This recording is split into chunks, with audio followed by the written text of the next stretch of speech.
জয় মা তারা মায়ের জয়। নমস্কার, আমি রিমি। রিমিস ভার্সন এই চ্যানেলের পক্ষ থেকে আপনাদের সকলকে সুস্বাগতম। আশা করছি মায়ের আশীর্বাদে আপনারা সকলে ভালো আছেন, সুস্থ আছেন। ভাদ্র মাসের প্রথমেই অমাবস্যা কৌশিকী অমাবস্যা।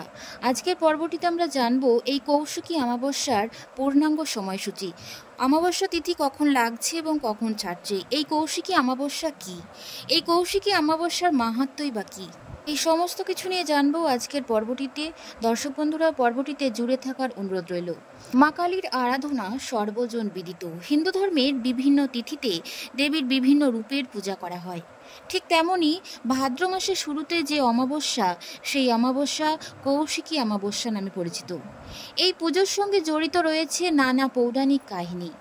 এই কৌশিকী অমাবস্যা পবিত্র লগ্নে তারাপীঠ মন্দিরে বিভিন্ন উপাচার তারা মায়ের পূজা করা হয়। 2025 সালের কৌশিকী অমাবস্যা পড়েছে বাংলার 5ই ভাদ্র 1432 বঙ্গাব্দ এবং ইংরাজির 22শে আগস্ট 2025 শুক্রবার দিবা 11:55 এবং অমাবস্যা তিথি থাকছে 6ই ভাদ্র 1432 বঙ্গাব্দ ইংরাজির 23শে আগস্ট 2025 শনিবার দিবা 11:24 পর্যন্ত।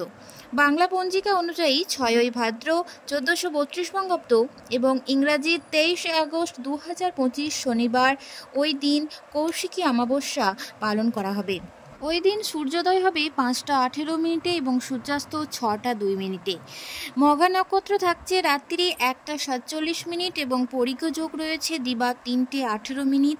নাগকরণ দিবা 11:24 গতে কিন্নগ্নকরণ এবং রাত্রি 11:23 গতে ববকরণ। পার্বতীর কোষ থেকে তাকে সৃষ্টি হওয়ার কারণেই তিনি নিজের নাম রাখেন কৌশিকী, যার আক্ষরিক অর্থ হল কুশের নারী।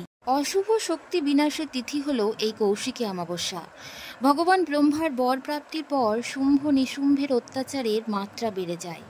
শুম্ভ নিশুম্ভের অত্যাচারে ত্রিলোক অশান্ত এবং অতিষ্ঠ হয়ে ওঠে। সেই অত্যাচারের অতিষ্ঠ এবং ভীত হয়ে দেবতাগণ অশুভ শক্তির বিনাশ এবং ত্রিলোকে শান্তি স্থাপনের উদ্দেশ্যে দেবী পার্বতী শরণাপন্ন হন। দেবী পার্বতী অশুভ শক্তির বিনাশের উদ্দেশ্যে নিজের দেহকোষ থেকে সৃষ্টি করেন ভয়ঙ্কর এক দেবীকে। তিনিই হলেন দেবী কৌশিকী। ভাদ্র মাসের এই অমাবস্যা তিথিতে দেবী কৌশিকী অশুভ শক্তি নাশ করতে এবং শুভ শক্তির সঞ্চার ঘটাতে এই ধরাধামে অবতীর্ণ হন। মা তারা হলেন 10 মহাবিদ্যার দ্বিতীয় মহাবিদ্যা। কৌশিকী তারই আরেক রূপ। কৌশিকী অমাবস্যায় তারাপীঠ শ্মশানে চলে তন্ত্রমন্ত্রের বিশেষ যজ্ঞ। বৌদ্ধ এবং হিন্দু তন্ত্রে এই দিনের এক বিশেষ মাহাত্ম্য রয়েছে। তন্ত্রমতে এই রাতকে তারা রাত্রিও বলা হয়। এক বিশেষ মুহূর্ত স্বর্গ এবং নরক দুয়ের দরজা মুহূর্তের জন্য খোলে এবং সাধক নিজের ইচ্ছামতো ইতিবাচক এবং নেতিবাচক শক্তি সাধনার মধ্যে আত্মস্থ করেন এবং সিদ্ধি লাভ করেন। বিশ্বাস অনুযায়ী কৌশিকী অমাবস্যা তিথিতে বিশেষ পূজায় অংশগ্রহণ করে দ্বারকা নদীতে স্নান করলে জীবনের সকল পাপ থেকে মুক্তি পাওয়া যায়।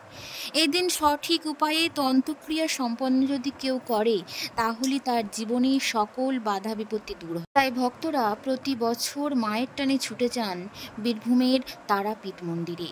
এই কৌশিকী অমাবস্যায় নিশি যাপন, কালী পূজা, পিতৃতর্পণ, শ্রাদ্ধকর্ম এই সকল কিছুর মধ্য দিয়ে স্নান এবং দান পূর্ণ করার প্রথা রয়েছে। কথিত আছে 1274 বঙ্গাব্দে তারাপীঠ মহাশ্মশানে সাধক বামাক্ষেপা শ্বেত শিমুল গাছের তলায় সিদ্ধি লাভ করেন। এই দিনেই মা তারার দর্শন পান তিনি। এই কারণে তারাপীঠে সাড়ম্বরের সঙ্গে প্রতি বছর এই ভাদ্র মাসের অমাবস্যায় এই কৌশিকী অমাবস্যা পালন করা হয়। দেবী কালীর পূজায় পাশাপাশি তন্ত্র সাধনার জন্য এই রাত্রি বিশেষভাবে গুরুত্বপূর্ণ।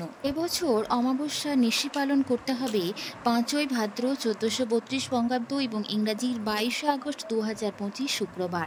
ওই দিন পিতৃতর্পণ, শ্রাদ্ধকর্ম, দান পুণ্যের মতো বিশেষ কাজ ওই দিনে করতে হবে এবং অমাবস্যার ব্রতোপবাস 6ই ভাদ্র 23শে আগস্ট 2025 শনিবার ওই দিন 11:24 মধ্যেই ব্রত সম্পন্ন করতে হবে। এই অমাবস্যাকে আলোক অমাবস্যাও ব্রত বলা হয়। এই অমাবস্যা তিথিতে কুশ সংগ্রহের হরিশয়নের জন্য দোষ থাকবে না। এই অমাবস্যার ব্রত পালন করলে ব্যক্তির জীবনে সমস্ত বাধা বিপত্তি দুঃখ কষ্ট কেটে যায়।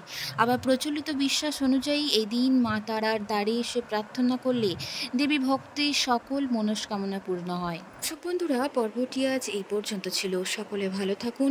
মা তারার আশীর্বাদ সকলের উপর বর্ষিত হোক। আপনাদের যদি পর্বটি ভালো লেগে থাকে তাহলে অবশ্যই একটি লাইক দিয়ে কমেন্টে জয় মা তারা লিখবেন, এবং ভিডিওটি ভালো লাগলে অবশ্যই আপনজনদের সাথে শেয়ার করে চ্যানেলটি সাবস্ক্রাইব করে পাশে থাকবেন। ধন্যবাদ সকলকে। জয় মা তারা।